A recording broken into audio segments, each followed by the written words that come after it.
Hey guys, welcome back to my channel and also happy Holi. അപ്പോൾ ഹോളി ആയിട്ട് video വരാൻ കുറച്ച് വൈകിട്ടുണ്ടായിരുന്നു. എനിക്ക് എഡിറ്റ് ചെയ്യാൻ മടിയായതുകൊണ്ടാണ്. ഞാൻ റെഡി ആയിട്ട് പോകുന്ന ഇവിടെ ഞങ്ങളുടെ ക്വാർട്ടേഴ്സ് തന്നെ ഹോളി സെലിബ്രേറ്റ് ചെയ്യുന്നുണ്ടായിരുന്നു.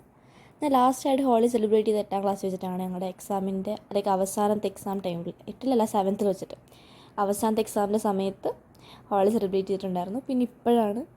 പിന്നെ സത്യം പറഞ്ഞാൽ ഹോളിയിൽ വെള്ളം കൊണ്ടുള്ള എയറാണ് കൂടുതലുണ്ടായിരുന്നത്, കളർ പൊടിയെക്കാട്ടും കൂടുതൽ. ഫസ്റ്റ് കളർ പൊടി കുളിപ്പിക്കും, പിന്നെ വീണ്ടും വെള്ളം കോരി ഒഴിക്കും. അതൊന്ന് ഉണങ്ങി വരുമ്പോഴേക്കും വീണ്ടും കളർ പൊടിയും വെള്ളവും കൊണ്ട് വീണ്ടും വരും. ഇത് തന്നെയായിരുന്നു ഞങ്ങളുടെയൊക്കെ മുഖം കണ്ടിട്ട് ഞങ്ങൾക്ക് തന്നെ തിരിച്ചറിയാൻ പറ്റാത്ത അവസ്ഥയായിരുന്നു. ഞങ്ങൾ കുറേ നേരം അവിടെ ഞങ്ങളുടെ ക്വാർട്ടേഴ്സ് സ്പെൻഡ് ചെയ്തതിന് ശേഷം പിന്നെ ഞങ്ങൾ വേറൊരിടത്തേക്ക് പോയിട്ടുണ്ടായിരുന്നു. അതെവിടെയാണെന്ന് വെച്ചാൽ കസ്റ്റംസിൻ്റെ ക്വാർട്ടേഴ്സ് ഉണ്ട് ഞങ്ങളുടെ അടുത്ത് തന്നെ. അപ്പോൾ അവിടെ പോയി അവിടെ നിന്നിട്ടുള്ള പരിപാടിയായിരുന്നു പിന്നെ ഉണ്ടായിരുന്നത്. അവിടെ ഒരു സൈഡിൽ ബോയ്സ് എന്നിട്ട് ഫുഡിന് വേണ്ടി വെയിറ്റ് ചെയ്യായിരുന്നു. ഫുഡും കാര്യങ്ങളൊക്കെ ഉണ്ടായിരുന്നു. അവിടെ കസ്റ്റംസിൻ്റെ അവിടെ ഫുഡൊക്കെ ഉണ്ടായിരുന്നു. അപ്പോൾ ഫുഡും കാര്യങ്ങളൊക്കെ കഴിച്ച് ഞങ്ങൾ അവിടെ കുറേ നേരം നിന്നു. ഫുഡൊക്കെ കഴിച്ചതിന് ശേഷം ഒരു പാട്ട് ഇട്ടിട്ടുണ്ടായിരുന്നില്ല, പാട്ടിടാനൊക്കെ പോകുമായിരുന്നു. പക്ഷേ ഞങ്ങൾ അവിടെ അധികം നേരം സ്പെൻഡ് ചെയ്തില്ല. അവിടെ നിന്ന് ഞങ്ങൾ മാറി ഇവിടെ അടുത്ത് അവരുടെ തന്നെ പാർക്ക് ഉണ്ടായിരുന്നു. അവരുടെ പാർക്കിൽ ഞങ്ങളിരുന്ന് എൻജോയ് ചെയ്യുമായിരുന്നു. നല്ല രസമുണ്ടായിരുന്നു. പിന്നെ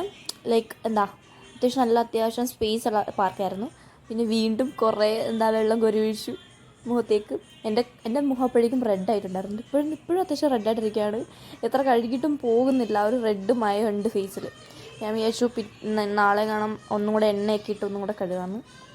പോകുന്നില്ല. പിന്നെ കുളിച്ച് റെഡിയായിട്ട് ഞാൻ വൈകുന്നേരം ഒന്നും കൂടെ ഇറങ്ങിയിട്ടുണ്ടായിരുന്നു പാർക്കിലേക്ക്. നിങ്ങൾക്ക് ഇവരോട് ഇതുപോലത്തെ ഡെയിലി വ്ളോഗ്സോ അങ്ങനെ എന്തെങ്കിലുമൊക്കെ വേണമെങ്കിൽ എന്തായാലും കമൻറ്റ് ഡൗൺ ചെയ്യാം. എനിക്കിതാണ് എടുക്കാൻ കുറച്ചും കൂടി ഈസി. അപ്പോൾ ഇതാണ് എൻ്റെ ഫ്രണ്ട്സ്. അവർ 7ലാണ് പഠിക്കുന്നത്. ഞാൻ അവരുമായിട്ടാണ് ഏറ്റവും കൂടുതൽ കമ്പനി. ആൻഡ് അവരുടെ കൂടെ കുറച്ച് നേരം ഇരുന്നതിന് ശേഷം ഞാൻ തിരിച്ച് വീട്ടിൽ പോയിട്ടുണ്ടായിരുന്നു. അപ്പോൾ thanks for watching. Bye bye. പിന്നെ നിങ്ങളുടെ ഹോളി എങ്ങനെ ഉണ്ടായിരുന്നു എന്തായാലും കമൻറ്റ് ഡൗൺ ചെയ്യാം.